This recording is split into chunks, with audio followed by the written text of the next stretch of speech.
Olá, seja bem-vindo ao canal do Professor João Neto. Neste vídeo eu não vou fazer uma aula, mas um comentário sobre um fenômeno que eu tenho percebido que vem acontecendo nos últimos anos, que é a formação de uma geração de mestres e doutores frustrados. Como assim? O pessoal que formou no final da década de 90 e início dos anos 2000 em uma graduação, principalmente uma licenciatura, e mais especificamente ainda se eu entrar na área de humanas, mas não só na área de humanas, esse pessoal fez mestrado e doutorado, concluiu o doutorado recentemente e entrou em uma galera de uma geração que se tornou frustrada. E eu vou explicar por quê. Mas antes disso, vamos entender historicamente por que aconteceu esse fenômeno ou esse processo. Porque eu digo esse fenômeno, eu não fiz uma pesquisa institucional, uma pesquisa oficialmente, mas eu converso com vários amigos de diversas partes do Brasil e todos eles relatam sempre a mesma situação, ou situações muito parecidas. Então isso me fez perceber que está acontecendo esse fenômeno. E isso, eu gravei este vídeo porque com certeza muita gente que vive, que experimenta isso, pensa que está acontecendo só com ela, e ao percebermos que na verdade é um fenômeno, a pessoa vai perceber que não é só com ela, que isso está acontecendo e às vezes não é algo que depende só dela, mas é um contexto social. Bom, para entender isso, vamos explicar um pouquinho da história da educação no Brasil. Há 100 anos atrás, mais ou menos, somente a elite, a classe A, tinha acesso ao curso superior. E mesmo aquele curso que hoje a gente chama de ensino médio, ele também não era acessível para boa parte da população. Então, quem concluía o que hoje seria o ensino médio, acabava tendo garantia de emprego, garantia de sucesso profissional. Ele terminava o ensino médio e era contratado. Até existia uma idealização de empregos, como por exemplo trabalhar no Banco do Brasil e por aí vai. Mas o que aconteceu? Houve uma ampliação do acesso ao ensino médio, então as pessoas passaram a fazer ensino médio e aí a sua qualidade também caiu um pouco, foi caindo principalmente nas instituições públicas, e ele deixou de ser garantia. Então muita gente terminava o ensino médio e isso não mudava nada na sua vida, e a pessoa não tinha garantia mais de emprego por ter um ensino médio. E aí as pessoas começaram a ingressar mais ainda no ensino superior. Da mesma forma, o ensino superior começou a ser ampliado e em alguns casos a sua qualidade também chegou a decair. E quando você pega o amplo, ou seja, instituições públicas, privadas, estaduais ou federais, quando você olha o todo, você vai perceber então que começou a haver uma expansão e consequentemente também a qualidade, em alguns casos, caiu. E aí houve um tempo que a pessoa que fazia o curso superior, ela tinha garantia de emprego, mas com a ampliação do acesso e consequentemente a queda da qualidade, isso também deixou de acontecer. E até a década de 80, mais ou menos, a pessoa que fizesse pós-graduação, mestrado e doutorado na área de licenciatura, ela também teria garantia de emprego e sucesso profissional. Ou seja, até ali na década de 80 e comecinho da década de 90, uma pessoa que fizesse mestrado e doutorado sabia que ao terminar a sua pós-graduação, ela passaria um concurso e seria uma professora ou um professor. Por que eu digo na área da licenciatura? Porque a área da licenciatura, isso é importante para quem é de outras áreas entender, ela é muito específica. Ou seja, quando você faz um curso, uma engenharia, ou um curso de medicina, ou um curso de direito, enfim, alguns outros cursos, você tem várias opções de qual carreira seguir. Por exemplo, um médico ou um engenheiro,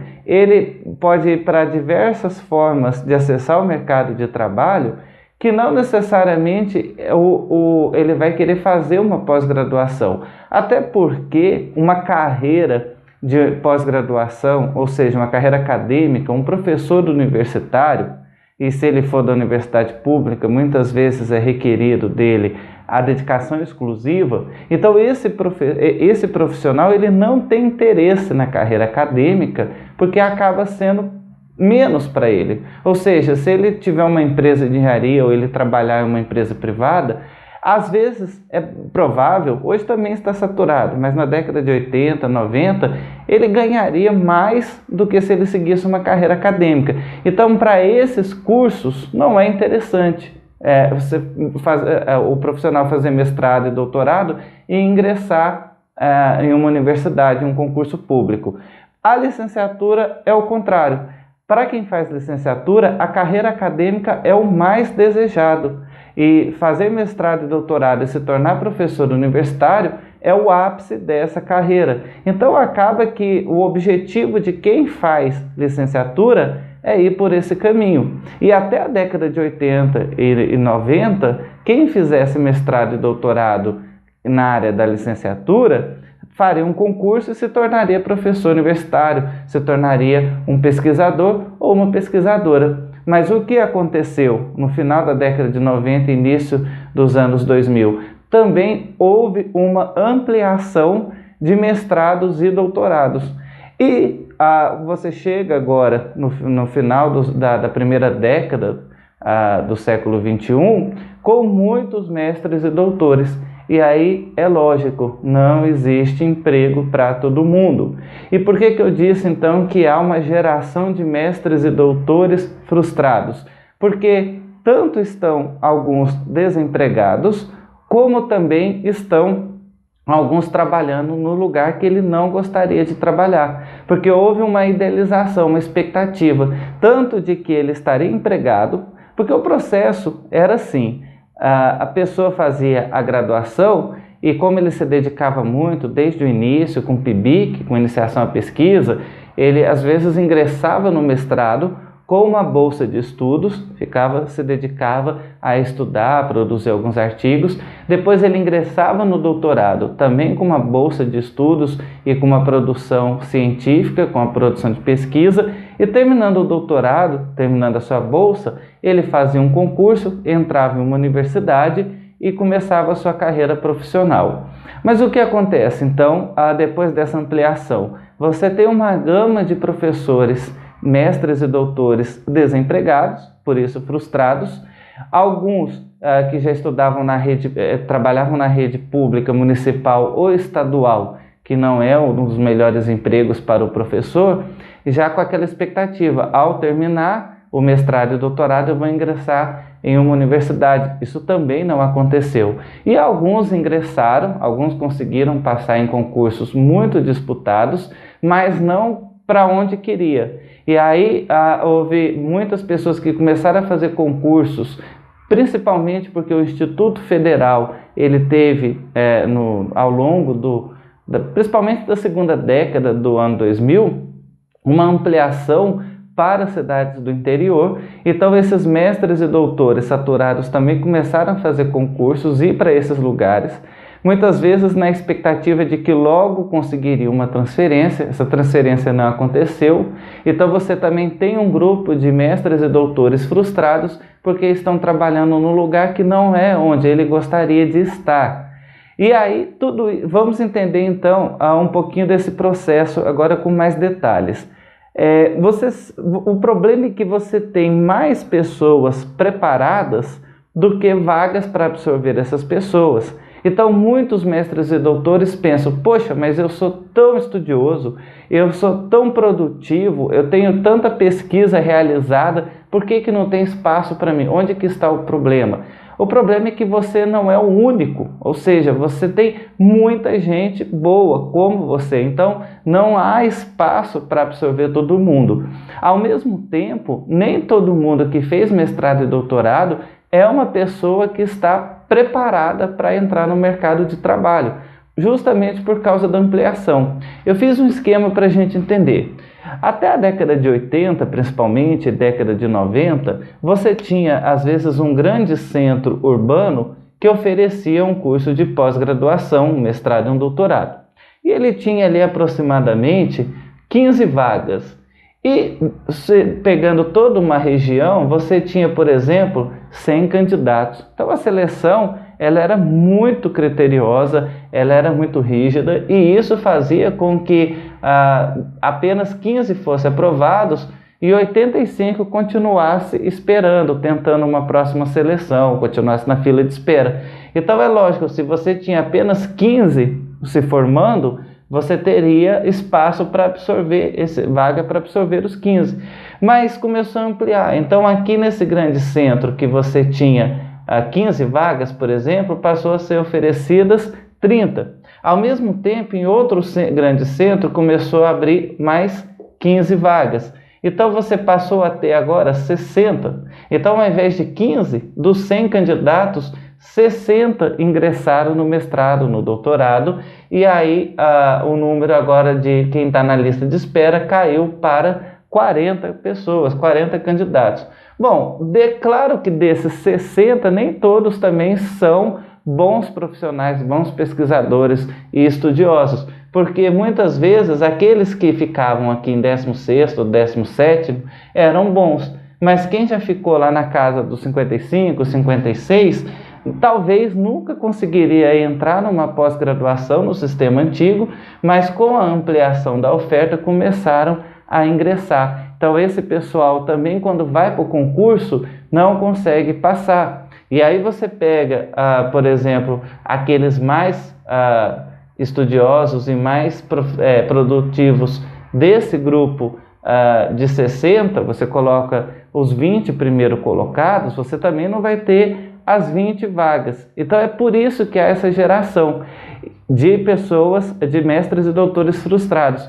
E aí, muitas vezes, esse grupo de 20, que é o pelotão de elite, vamos dizer assim, ele criou a expectativa que ao fazer uma pós-graduação nesse centro, ou nesse, como ele viu acontecer com seus professores na década de 80 e 90, ele também trabalharia numa grande universidade aqui. Mas o que aconteceu?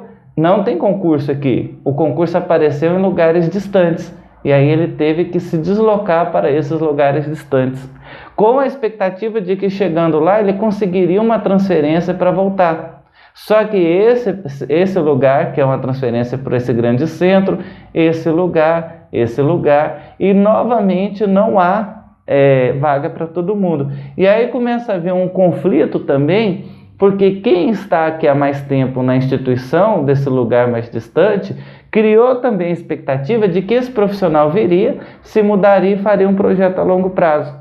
E para essas instituições também foi frustrante ver que o profissional que vinha do grande centro, ele queria ir embora. Porque esse pessoal daqui começa a se sentir também rejeitado, se sentir preterido. Afinal, ele pensa, mas por quê? O que tem de errado? Por que esse profissional tanto quer ir embora? Então há esse problema, quer dizer, a instituição que recebe não entende a expectativa desse profissional e esse profissional não entende a expectativa dessa instituição. Bom, o que fazer diante disso? Aqueles que estão desempregados, eles terão que ter paciência, eles terão que se dedicar muito, saber que não vai ser mais tão simples e automático como era na década de 80 e 90, muitas vezes entender que o fato dele ter um emprego que não era aquele que ele tinha expectativa, ou seja, ele está com doutorado e continua trabalhando em uma pequena escola particular, que isso não é um problema dele, não é uma incapacidade dele, mas é esse contexto social que o colocou naquela situação e tentar se adaptar a isso e ter paciência para essa fila de espera que talvez vai ser longa.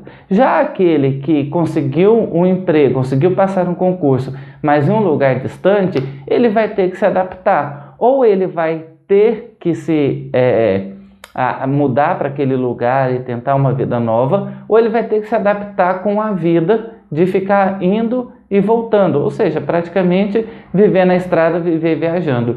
O que muitos mestres e doutores pensam que é demérito, o que na verdade não é.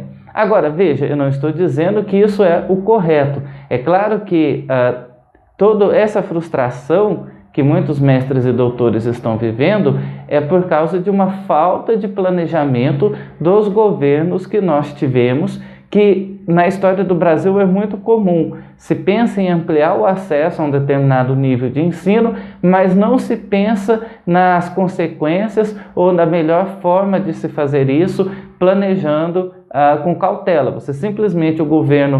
O governo simplesmente amplia essas vagas e depois as consequências vêm sem ter um planejamento para lidar com elas. Porque se a gente pensar nessa questão dos institutos federais, ele teria que ser reformulado em vários aspectos. E em muitos aspectos ele é extremamente positivo, porque a ideia do governo era que as pessoas não precisassem sair das suas cidades de origem e ir para os grandes centros para continuar inchando os grandes centros, atrapalhando a mobilidade social. Então, se você pega grandes cidades, grandes capitais, não cabe mais de pessoas, a locomoção é impossível, porque não há investimento em transporte público de qualidade. Então, o que o governo federal entendeu? É melhor a gente manter essas pessoas nas suas cidades de origem. Só que muitas vezes as vagas mais disputadas dessas instituições não são daquelas pessoas da região. Por exemplo, um fenômeno que acontece onde eu trabalho, no Instituto Federal Goiano, Campus Urutaí. Você tem lá, por exemplo, o curso de veterinária. E o que eu já percebi? A maioria dos professores e dos alunos, a grande parte, talvez não a maioria, mas grande parte dos professores e alunos do curso de veterinária do Campus Urutaí são de Goiânia, que fica a 180 quilômetros. Então, olha que situação mais estranha que acontece. Os professores do curso estão em Goiânia, eles anunciam carona, os alunos entram no carro desses professores, se deslocam de Goiânia até Urutaí, têm aula em Urutaí e depois retornam para Goiânia. Ou seja, por que então não ter feito um investimento maior onde havia essa necessidade maior?